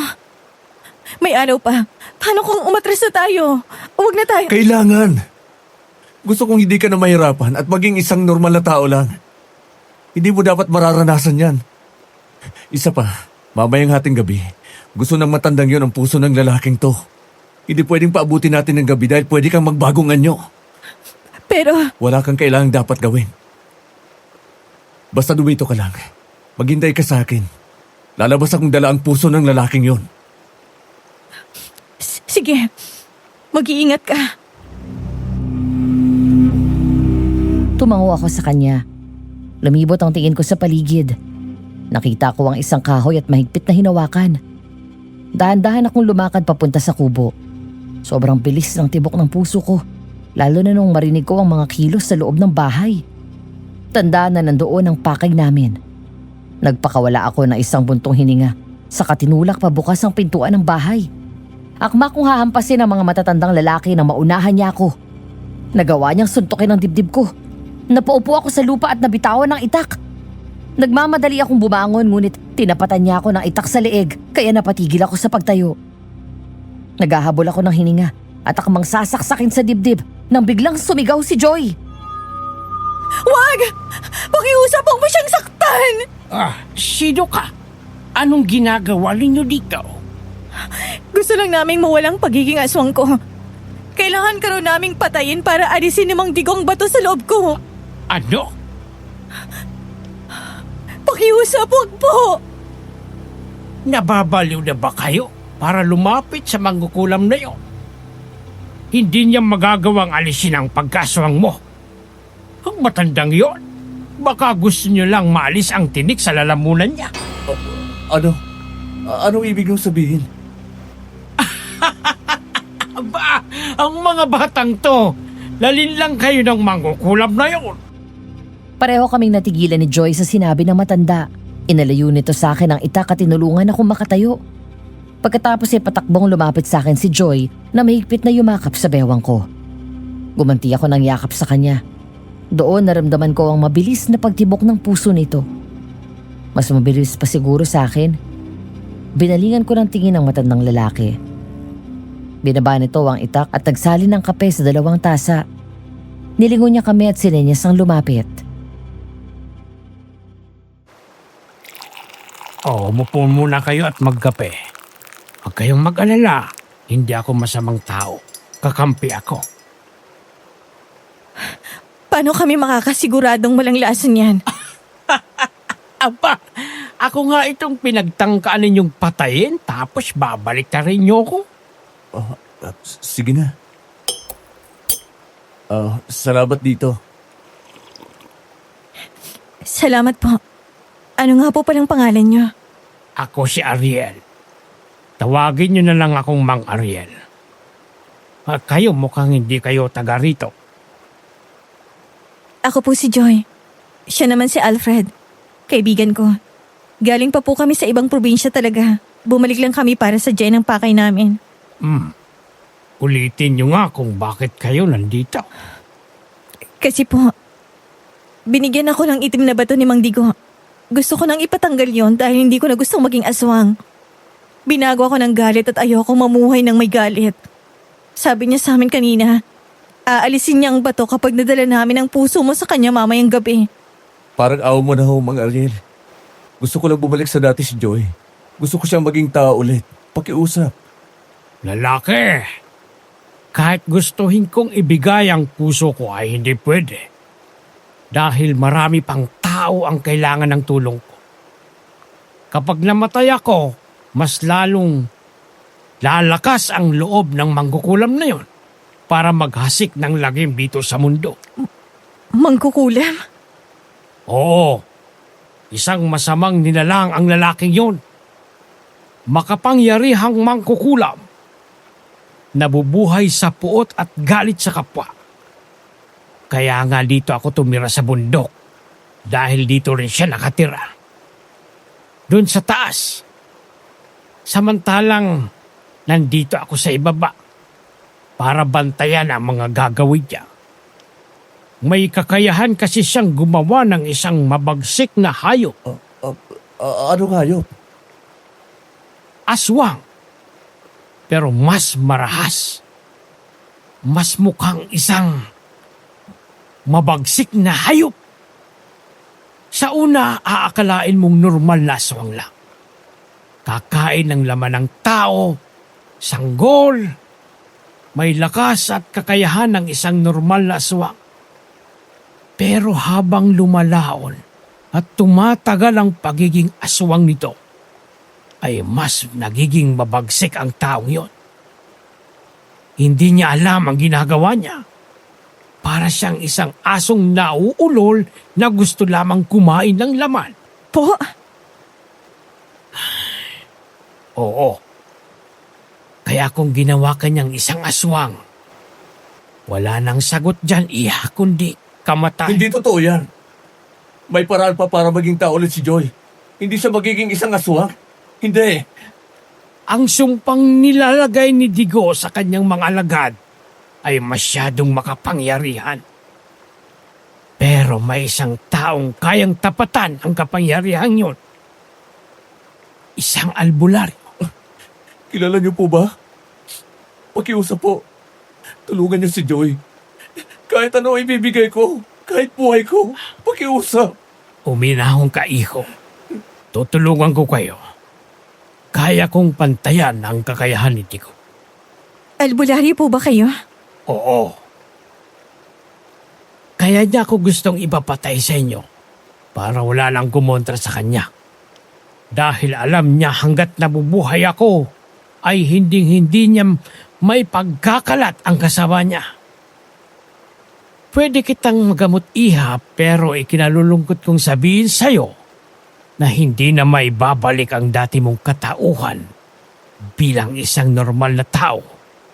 Lalo pa kung nakatikim ka na ng laman ng tao. Ang magagawa ko lang ay putulin ang sumpa upang hindi ka na maging isang mabagsik na tagapatay ni Digo. Paano po? Kailangan nating sirain ng kanyang altar. Doon nakalagay ang mga dugo nyo. Lahat ng ginawa niyang aswang.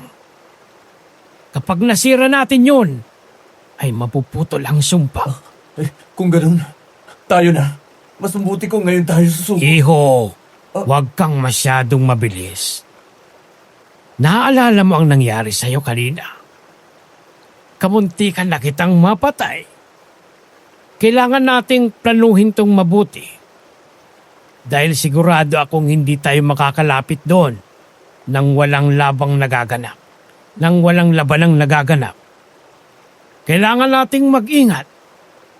Kundi ay baka mabilis niya tayong mapatay sa mga patibong niya. Pero, kung magkukulam siya, hindi ba't makukulam niya rin tayo rito? Kaya ano pang silbi ng paghihintay natin? Tama si Mang Ariel, Alfred. Tusong matandang yon. Tingnan mo ang ginawa niya sa atin. Niloko niya tayo. Ang mabuti pa ay hintayin ninyong dumilim. Nararamdaman kong hinawakan ni Joy ang kamay ko sa ilalim ng kahoy na lamesa. Kaya gumanti ako ng mas mahigpit na hawak at pinakinggan ang planong sinasabi ni Mang Ariel. Nakakatakot man ang gagawin namin, Madam Venus. Pero para kay Joy, gagawin ko lahat. Lumilipas sa mga oras kaya mabilis kaming kumilos. Gumawa kami ng sibat, nag-ipon ng bawang at asin at nagdala ng ilang mga kagamitan na may basbas para masunog ang mga gamit ni Mang Digo. Madilim na sa labas ng bahay. Tahimik ang paligid. Parang alam yata ng gubat na may mangyayari ngayong gabi. Nilingon ko si Joy na nakatayo sa may bintana.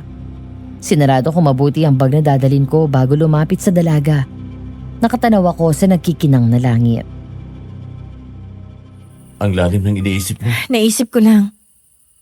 Kung hindi kaya ako umuwi dito at pinili na lang magpatawad ng maaga, mangyayari kaya sa akin to? Joy, Gusto ko lang naman kasi mawala yung sakit, Fred. Gusto ko lang makaganti. Dahil akala ko maiaalis ng lahat ng sakit sa puso ko. Lahat ng tanong at agam-agam kung bakit niya nagawa sa akin yon. Akala ko pagganti ang sagot. Pero hindi pala. Nagdulot pa sa akin yun ng matinding suliranin ngayon. hindi ko sinasabing tama ang ginawa mo, Joy. Pero naintindihan ko ang pinaghuhugutan mo. Nasaktan ka na at nabulag ng galit. Pero ang mahalaga ngayon ay nagising ka na at handa nang gawin ang tama. Salamat. Kasi hindi mo ako sinukuan, Alfred. Kahit alam kong ginagawa mo to para sa kapatid mo. Para makabawi. Salamat sa hindi pag-iwan sa akin. Hindi ko naman ginagawa to para kay Vincent o kahit kanino sa kanila, Joy. Kung ganun, bakit? Bakit mo ibinubuwis ang buhay mo rito, Alfred? Dahil mahal kita. Ha? Mahal na mahal kita, Joy. Unang kita ko pa lang sa'yo noon. Gusto na kita. Sa bawat araw na lumilipas, mas nahuhulog ako sa'yo. Pero wala akong lakas ng loob para umamin. Kasi naunahan ako ni Vincent. Masaya kayo sa isa't isa. Masaya ka sa kanya kaya hindi na ako umiksena. Dahil ayaw kong malungkot ka. Kaya nang malaman kong niloko ka niya, ay dobleng sakit nun sa akin. Kaya nagparaya ako para sumaya ka. Pero hindi niya ginawa kaya nandito ako, Joy. Gagawin kong lahat para sa'yo. Kasi mahal kita. Mahal na mahal. Bakit ngayon ka lang nagsabi? Imbis na sagutin siya, tinawid ko na lang po ang distansya namin. Inangkin ko ang labi niya na parang maipaparamdam ko ang pagmamahal ko sa kanya. Nagulat ako nang gumanti siya ng halik at ilang minuto matapos noon ay humiwalay siya sa akin para mahigpit akong yakapin. Pag nakaligtas tayo dito, magpakasal na tayo at lumayo sa lahat. Lumayo tayo sa lahat. Totoo ba ito? Sinusuklian mo ang nararamdaman ko. Oo.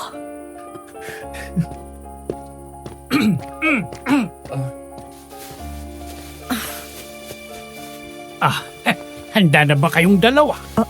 Opo. Ay kung ganun, ay tayo na. Kailangan nating makarating doon bago sumapit ang oras na binigay niya sa inyo. Nagsimula na kaming maglakbay, Madam Venus, pabalik sa bahay ni Mang Digo. Daladala ko sa kaliwang kamay ko ang isang plastik na may lamang puso. Tiningnan ko si Mang Ariel na diretsong naglalakad sa unahan namin. Si Joya ay kasabay kong maglakad na daladala ang ibang gamit namin. 1 oras ang nilakad namin bago kami makarating sa kinakampuhan ni Mang Digo. Huminto kami ilang dipa ang layo sa bahay nito at nagtago sa likod ng matatalahib na damo. Binaba ni Joy ang dala niya at seryoso kaming tinignan ni Mang Ariel. Alam na ninyo ang plano. Ang mga sasabihin at gagawin ninyo. Sigurado akong nasa loob ng bahay ang altar niya. Basahin nyo at gamitin mo to, Joy, upang masunog ang mga nalaglag na gamit doon. Binditadong tubig yan. At itong gas, sunugin mong mabuti upang matigil na ang sumpa. Kaya po ba namin, Mang Ariel? Paano kung mahuli kami? Nasa likuran nyo lang ako, Iha. Tutulungan ko kayo. Sige na po, Mang Ariel. Salamat. Handa na ako. Nanginginig man ako sa takot ay pinilit ko maglakad papunta sa bahay ng matandang mangkukulam. Magkahawak kamay kami ni Joy. Malamig na malamig ang kamay nito. Siguro sa takot. Huminto kami sa harapan ng bahay at humigpit ang hawak ko sa plastik. Hindi pa man ako tumatawag ay kusa nang bumukas ang pintuan ng nakakatakot na kubo. Iniluwanon si Mang Digo. Nilalangaw at may nakakatakot na ngisi sa labi. Oh, narito na pala kayo. Tamang-tama sa oras ng kain. Nandito na ang hinihingi mo. Ngayon, alisin mo na ang sumpang ibinigay mo kay Joy. Aalis na kami pagkatapos. Bakit kayo nagmamadali? Ayaw niyo ba munang pumasok sa loob ng bahay ko? Joy! Na andito ka na ilang linggo. Ayaw mo man lang bang magpahinga at tulungan? Ang matandang katulad ko. Mang Digo, nasa iyo na po ang puso. Ibigay niyo ng kalayaan ko. Akala mo ba, ganun na lang yon? Kailangan ko pa ng patunay. Kainin mo ang puso. Kainin mo at sabihin mo sa akin ang lasa. Ayoko po. Palayain mo na si Joy. Ano pa bang gusto mo? Ano pa? Oh, masyado ka matapang. Ikaw ang una kong ipakakain sa kanya. Daimonium, Aligandum, Ios Pariter, Ios Corame, Te Invoco, A Profundos Inferne! Joy! Agad kong sinalo si Joy nang bumigay ang mga tuhod nito. Napaupo kami sa marahas na lupang gumagalaw. Mahigpit kong kinulong sa bisig ko si Joy para protektahan siya. Napalingon ako sa tabi ni Mang Digo kung saan bumukas ang lupa. May mapulang liwanag na nagmumula dito at kasabay doon, lumabas ang isang maitim na usok. Pumasok ito sa bibig ng matandang lalaki. Sa isang kurap at ang kaninang normal na mga mata nito, napalitan ng kulay itim. Bago pa man ako makapag-react, bigla na lang gumuhit ang sakit sa aking tiyan. Nang bumaba ang tingin ko, nakita ko na saan yung aswang na si Joy. Hindi ako totoo, Alfred. Alam kong hindi yan ang puso ni Ariel. Hindi isang katulad mo ang basta-basta na lang makakatapos sa kanya!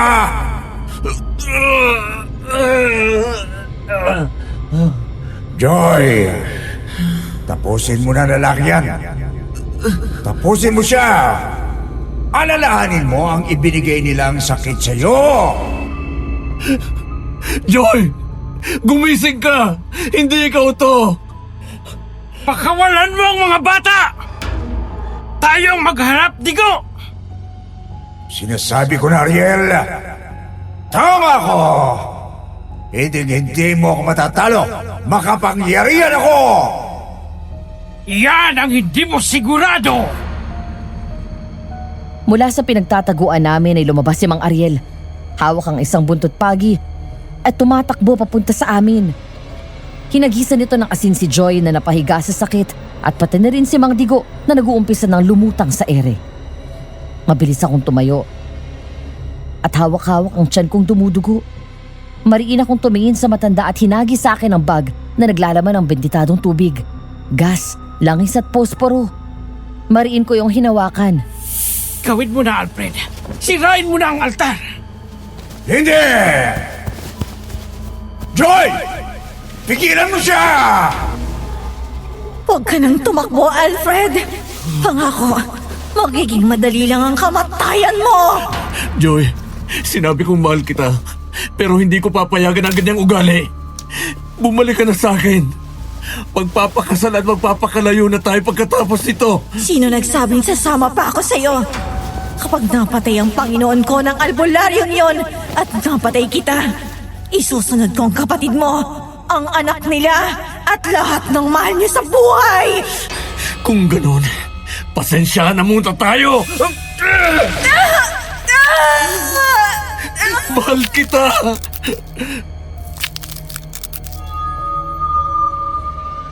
Tinalikuran ko si Joy at hinanap ang altar ni Mang Digo. Nakita ko ito sa kusina kung saan maraming kandilang itim ang nakasindi. May maliliit at malalaki pang bungo na nakapaligid doon. May kung anong larawan ng isang demonyo ang nakadikit sa pader at isang malaking baso na nilalangaw. Agad akong lumakad ron at akong itutumba ang altar nang may malakas na puwersa humila sa akin. Tumama ang katawan ko sa pader at nabitawan ang mga dala ko. Mariing humawak sa leeg ko si Joy. Naramdaman ko ang pagdila nito sa malapot na dugong tumutulo mula sa noo ko. Pumalag ako kay Joy. Nakabitin ako ngayon sa ere. Hawak-hawak niya ang magkabilang braso ko gamit ang mahahaba at matatalim nitong buhok na sumusugat sa aking balat. Nasugatan ako, Alfred. Sinaktan mo rin ako. Papatayin kita! Pasensya na, pero hindi pa ako pwedeng mamatay. Bumao ng matitigas na pangil sa braso ko. Ramdam na ramdam ko ang pagkakapunit ng laman ko sa aking braso. Inipon ko lahat ng lakas ko at sinipa ito sa tiyan. Nabitawan niya ako. Bago pa man siya makaatake ulit, kinuha ko ang isang bato sa gilid ko. Hinampas ko yun sa ulo niya at bigla itong bumagsak sa lupa. Ako man nangihinang gumapang papunta sa altar. Napahiyaw ako sa halo-halong sakit at galit at pagod habang tinutumba yon. Malakas ang naging tunog nito. Kumalat lahat ng nasa ibabaw sa lapag. Nakita ko ang picture ni Joy kasama ang tali ng buhok. Tumayo ako at pinurot ang mga dala ko kanina. Sinaboy ko ang benditadong tubig, langis at gas. Hindi ko na kailangang siliban pa. Dahil agad nang nagliyab ang paligid. Dahil gawa lamang sa mga dahon ng niyog at natuyo na ang mga yon, mabilis kumalat ang apoy. Nilingon ko si Joy na walang malay sa sahig. Nasa wangis ng aswang pa rin. Nangihina akong lumapit sa kanya at binuhat siya. Lumabas kami ng bahay at doon naabutan ko si Mang Ariel at Mang Digo na naglalaban. Ibinaba ko sa ligtas na pwesto si Joy. Pagkatapos kinuha ko ang nakakalat na sibat at tumakbo papunta sa kanila. Mula sa likuran sinaksak ko si Mang Digo. Nagulat ako at napaatras nang marahas at nakakatakot na lumingon ang matandang mangkukulam sa akin. Parang walang nararamdamang inalis nito ang tusok sa dibdib at nakakatakot na naglakad papunta sa akin.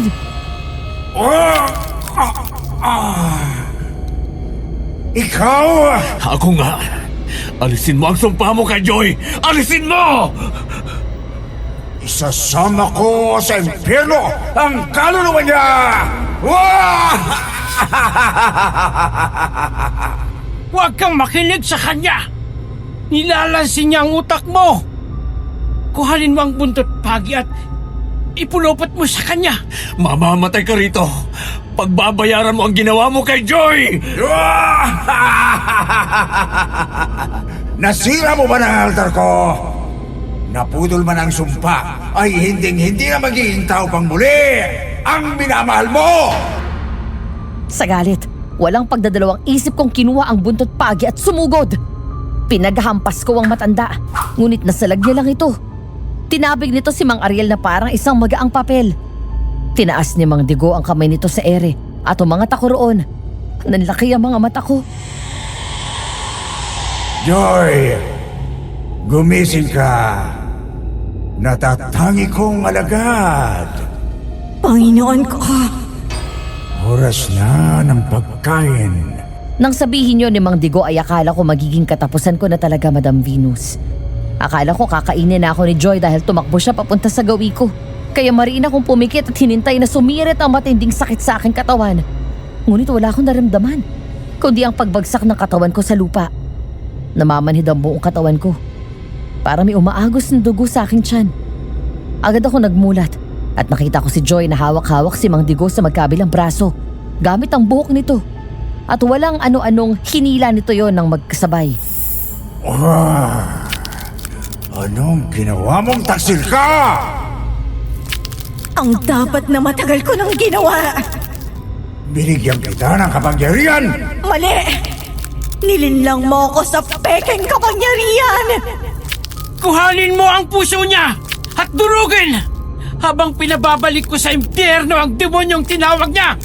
Mapatay mo man ang katawang ito, ay babalik ako! Magbabalik ako at papatayin ko kayo lahat! Unahin kitang albularyo ka. Ang kaluluwa mo ay para sa akin! Joy! Makakasama ko kayo sa impyerno! Napakarami mong dada! Hindi niyo ako mapapalis sa katawang ito!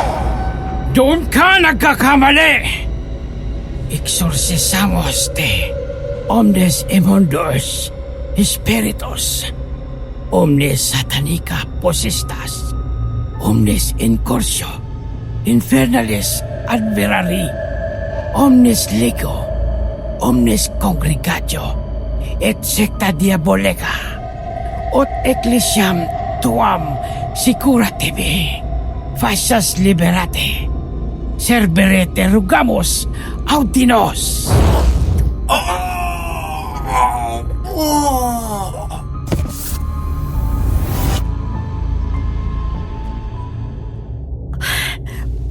Patay na siya. Wala nang sumpa. Oo, Joy. Nagtagumpay kayo, Albert.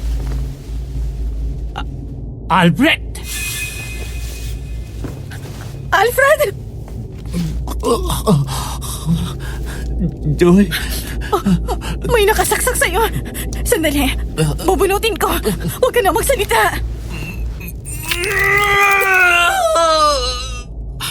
Kailangan kagad nating magamot ang sugat niya. Huwag mo kong iwanan, Alfred. Huwag mo kong iwanan. Mahal kita. Mahal din kita. ligtas ka na.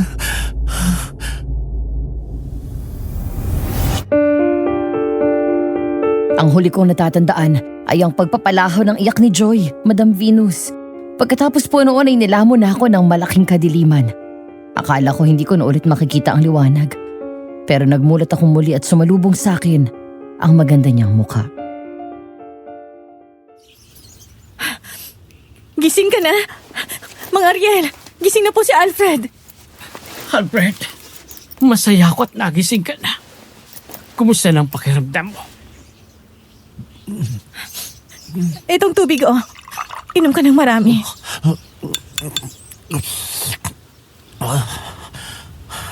Ayos na ako. Anong nangyari? Ilang araw ba akong nawala ng malay? Sira ka. 1 linggo kang walang malay. Akala ko iiwanan mo na ako eh. Huwag ka nang umiyak. Sorry kung pinag-alala kita. Kumusta ang pakiramdam mo? Oh, Mang Ariel, ano na pong lagay niya? Wala na ang sumpang magiging hayop siya sa laman, iho. Pero ikinalulungkot ko na hindi na maaalis sa kanyang bato. Pwera na lang kung may ibang sasalo nito para sa kanya. Ikakamatay niya yon. Opo, pero Ayos lang, Alfred. Tanggap ko nang nangyari. Ayoko namang ipasa to sa ibang tao para silang magdusa. Ito na sigurong kabayaran para sa lahat ng naging kasalanan ko. Magaling na rin ang mga sugat mo, iho. Pwede na kayong umalis kung kailan nyo naisin. Pero kung gusto nyo pang manatili, ay ayos lang din. salamat po sa naging tulong niyo sa amin, Mang Ariel. Salamat po. Opo. Mang Ariel, utang ko po sa inyong buhay ko. Walang anuman yon, mga anak. Ang importante ngayon ay ligtas na kayong dalawa. At wala nang ibang taong maaaring mabiktima ni Digo. Sabay kaming tumango kay Mang Ariel dahil kahit na hindi naalis ang pagkaaswang ni Joy, wala nang ibang mabibiktima pa ito. Habang nagpapahinga ay kinikwento sa aking lahat ng dalawa ang nangyari, Madam Venus. Matapos ka raw pong mawala ng malay ay agad nila akong inuwi sa bahay ng matandang albularyo upang magamot. Kung ano-ano raw ang nangyari sa akin noong unang gabi. Inakala raw talaga nilang hindi na ako aabot pa kinabukasan.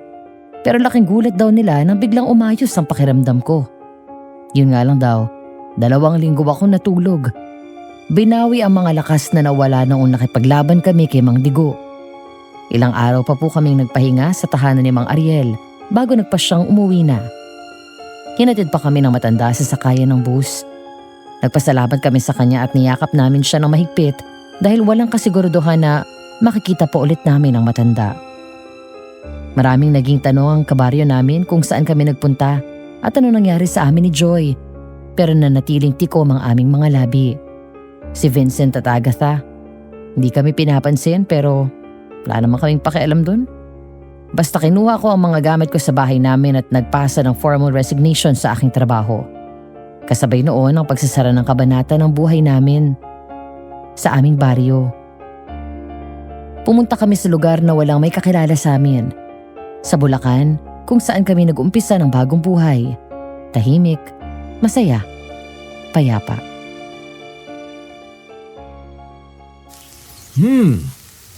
Ang bango naman ang niluluto ng misis ko. Nandyan ka na pala, mahal ko. Kamusta ang trabaho? Nagugutom ka na ba? Ayos lang, mahal. Medyo nakakapagod. Pero ikaw, kumusta kayo ng anak natin dito? Hindi ka ba pinapahirapan ni Pag-asa? At ang bunso ko, hindi ka naman sinisipa. Maayos kami rito, mahal ko. Si Hope gusto na yata mag-aral. Kanina pa nagsasanay magsulat. Tapos itong bunso mo mabait. Hindi ako pinapahirapan. Ay, mababait pala ang mga anghel ko.